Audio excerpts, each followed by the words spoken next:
I'm Peter Nilsson and I'm director and owner of SweBend. We are in Hässleholm, Sweden.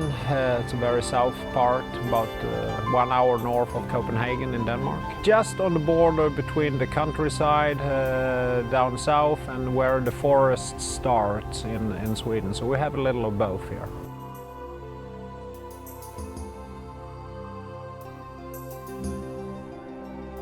We are a company that design and produce bending machines for plate bending, profile bending and forming.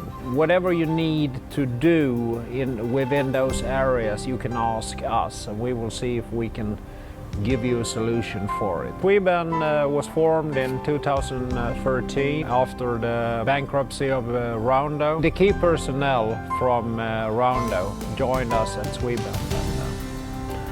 From there it took off.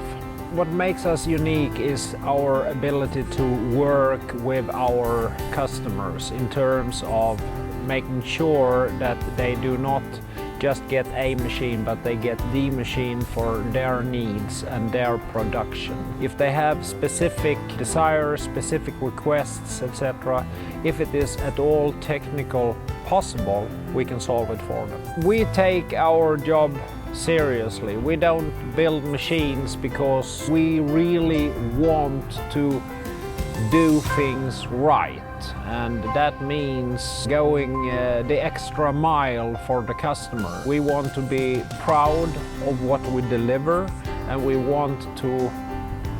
are even more proud when our customers then tells other customers that this is the machine you should buy because this is a SweBend, and they deliver what they promise. Trust is not something you can get, but it's something you earn. And I think over time we have proved ourselves delivering what our customers not only expect, but also beyond that point, because it is for us a matter of being able to look ourselves in the mirror each morning and be proud of what we do, and that is what we do.